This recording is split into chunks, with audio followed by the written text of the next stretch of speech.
Hello guys, this is Realist Lens and this is going to be a quick response video to Kulinski's recent propaganda video on which he is incredibly uneducated and misinforms his audience, and I want to debunk this video, so let's start this video. So India has taken some pretty extreme steps and escalated the conflict with Pakistan. So I want to show you here a BBC clip about a region called Kashmir, and let me give you just a little bit of the backstory before we jump into the clip.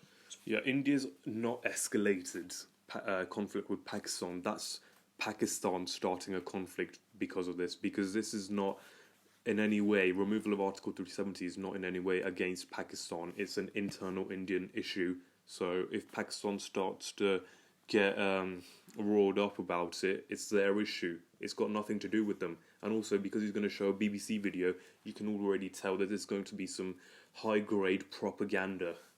So there's an Indian Kashmir and there's a Pakistani Kashmir, and the region that's technically part of India is basically semi-autonomous, and they're self-governing according to an old agreement. Well, India just decided, we're going to rip up that agreement, and we're going to say you're no longer semi-autonomous, and they went as far as to crack down and declare like martial law and have this. They did not declare martial law. This is a lie. This part of Kashmir, which is in India, it is controlled by the central Indian government. So it is not martial law. It is like every other state of India.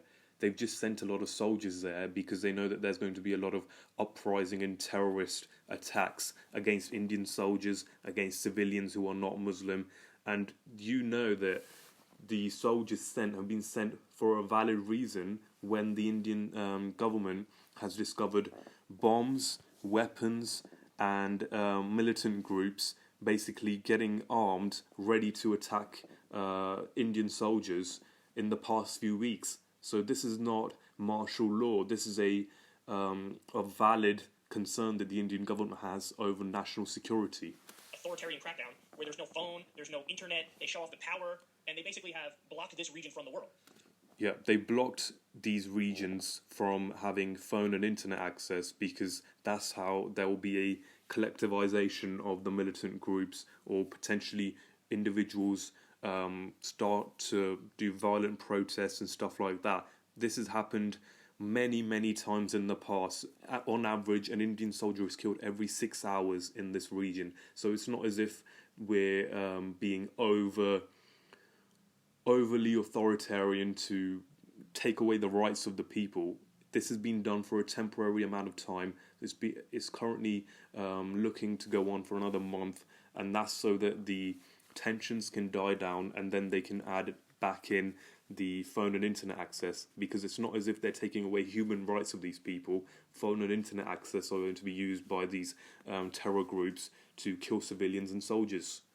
So it's kind of like a brazen crackdown and just an attempted totally complete occupation and domination and control. Now, this was the best picture that I could find. I don't know how...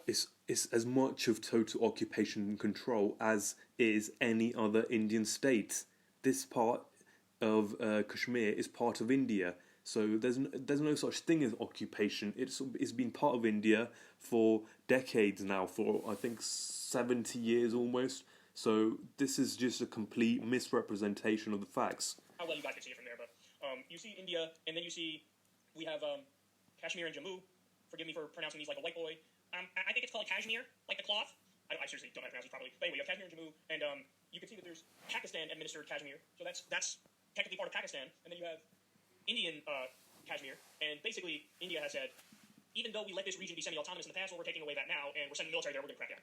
So really bad situation unfolding. Now, having said all of that, let's take a look at the clip from BBC, and then we'll discuss further. Okay, I'm going to skip this part of the BBC video because this is a whole bunch of nonsense, and all I want to do is debunk the propaganda that Cole is spreading. So, just so everybody knows, I had to learn a lot about this yesterday before commenting on it, and I can tell you that every single news segment that I watched on this, massively downvoted. And you go to the comments and you realize very quickly that there's like a concerted effort of pro-Modi trolling out there. So it's like a guarantee, anything that's even mildly critical of what the Indian government is doing here, there's just like a whole troll army that... No, this being mildly critical of a good move is why the people of India are downvoting these videos, because you can see the clear propaganda and misinformation of BBC. So BBC are supposed to be a neutral source that the British people pay with TV license fees, and they're spreading this kind of nonsense. That's why it's massively downvoted. him saying that we are trolls for agreeing with Article 370 removal is like completely annihilating any sort of constructive criticism and just saying that we're all idiots, basically. And this is hugely arrogant of him. That massively downvotes you and acts like you're being totally unreasonable and you don't understand the situation and how dare you and so on and so forth. So I just want to warn everybody in advance because, I don't know the situation. Perhaps I escaped that trend, but it's very likely that this video that you're watching right now is massively downvoted and you're like, wow, that's weird. I didn't really say anything controversial or strange or I don't understand. Well, now you know why. Because it's a trend. He didn't say anything controversial or strange in the realm of the BBC because the BBC already says propaganda and spreads it like fucking disease. That's why what Kyle says is not controversial in the realm of what he surrounds himself with, which is leftist propaganda. All throughout YouTube, anything even mildly critical of Modi and the Indian government here is just non-stop downvotes. So anyway, having said that, I put that aside. Here's my totally banal commentary on this. If you had a situation in Kashmir, which was basically it's a semi-autonomous region, and you had relative peace and stability there. Yeah, relative peace and stability meaning an Indian soldier gets killed every 6 hours and has been since 1947 in Kashmir. That is called relative peace and stability by Kyle. This is just fucking ridiculous. Why on earth would you change that? Why on earth would you do anything to move us away from that relative peace? Because we don't want terrorist groups spreading over India from Kashmir. That's why. That's why you got to change it. Peace and stability. Now, I don't know, maybe there's a very strong, freedom movement in Kashmir where they want to be their own independent state. I have no idea what the numbers are, and if you poll people in Kashmir, what percentage of them would say... Yeah, a minority of people in Kashmir want to be independent, and the majority of those people who want to become independent are Kashmiri Muslims. So if you were going to go with the pure democratic, purely a democratic sense that areas which want to be independent can become independent, then what you would need to do is completely remove this green part of Kashmir from India and have that become independent, but have Jammu and Ladakh, which are non-Muslim areas, which you can see here. Jammu is only 30% Muslim and Ladakh is only 46% Muslim. These are areas which hugely want to be in India, so only the Kashmir Valley part would end up becoming independent. So you can take this logic to the extreme and start splitting areas of, say, this street wants to be independent. So this is why I don't buy this logic of, okay, we're going to split Kashmir up and have the parts which want to be independent, make them independent, because then you end up with only this green region. And then let's say there are certain pockets of Hindus here or here, then what are you going to do? Endlessly split the region? This is fucking ridiculous. Say, hey, I want to be part of the state of Pakistan. And what percentage of them would say, no, I want to be part of the state of India? And what percentage of them would say, no, we want to be our own country of Kashmir? Yeah, almost none of them want to be part of Pakistan. Most of them want to be either independent or want to be part of India. I don't know what the percentages are. I've never seen polling on it. But having said all that, if the state of affairs prior to this was, it's a segmented region, a bifurcated region. Part of it's controlled by Pakistan, part of it's controlled by India. But the Indian side was semi-autonomous, and that led to relative peace and stability. There's literally no reason that's non-ideological to ruin that. So in other words, what I mean by that is... Yeah, there's loads of non-ideological reasons. For example, Indian-administered Kashmir uses up 10% of India's tax revenue. That's a non-ideological reason to have it be part of centralised India. Indian-administered Kashmir is almost useless in expanding the Indian economy. It doesn't really provide to Indian GDP. It provides terrorists to India. It does so in a mass quantity, and it kills loads of Indian soldiers in the process.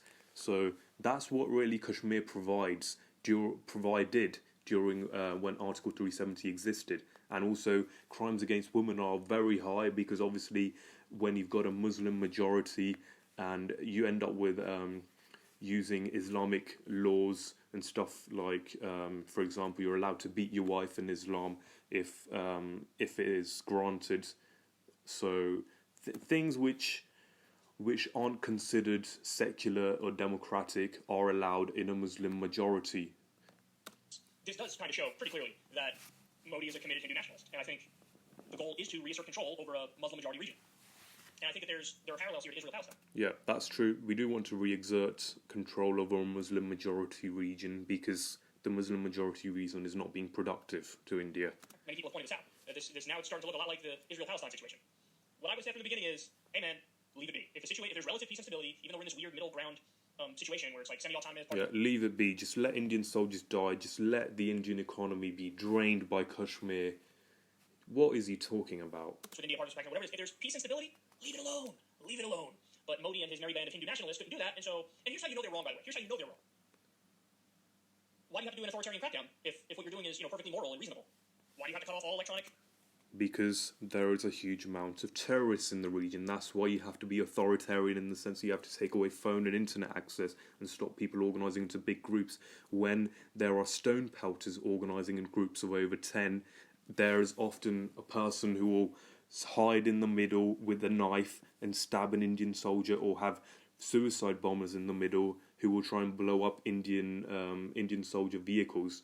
This is clearly, if he knew anything about the Kashmir conflict, he would know this already, but he's trying to talk and spread misinformation about something he knows nothing about, and he's without knowing it, he's propagating Islamism and terrorism.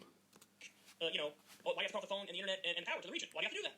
If what you're doing is so, welcome and so wonderful and such a positive thing, why would you have to do that? Why would you have to implement really draconian... Yeah, it's not welcome among terrorists, that's why. ...rules of, hey, here's a curfew, and we're not allowing any of the leaders from Kashmir to go out in the street. Like, why would you have to do all that if what you're doing is like, this, bro, totally reasonable, totally expected, it's something they campaigned on, so it's all good? That's because the leaders of Kashmir are notoriously corrupt and want independence, even though there are huge areas of Kashmir which want independence from an independent Kashmir, and they want to be part of India. And these leaders don't want Ladakh and Jammu to be separated because they'd only want democracy to apply to the entire Kashmir region. If that was the case, you wouldn't have to do like martial law and crack down and do an authoritarian, and have an authoritarian system where you take away people's freedom. You wouldn't have to do that now, would you? So, yeah, this is not good. And listen, this is one of those instances where, let's be honest, man, I don't think Trump and his merry band of neocon thugs are intelligent enough to deal with a situation like this. Also because, there's a history in the United States of... Trump has no reason to be in this business. Just default side with our allies, no matter what the hell they do. That's why we sit there and pat Netanyahu on the back and rearm him as he massacres Palestinians left and right. So we have a history of that, whether it's Saudi Arabia or Israel, and one of our top allies is India. So it's very likely that this Trump government, we're just going to sit back, let Modi do whatever he wants to do, not know how to apply reasonable political pressure. In this case, they should let Modi do what he wants to do because he's furthering Indian democracy and progressing the country to be better. To try to ameliorate the situation, and that's terrible. So, like, the relative peace and stability and security is threatened now because of the ambitions of... Okay, guys, this is the end of this nonsense that I'm going to watch. Thanks for watching this video. If you disagree with me, drop a dislike. If you agree, drop a like. And let me know your opinion in the comments. If I find that I've missed out some points or if I'm wrong about something, I will make a response to this video as well. And hopefully some of you subscribe. So thanks for watching. Peace out.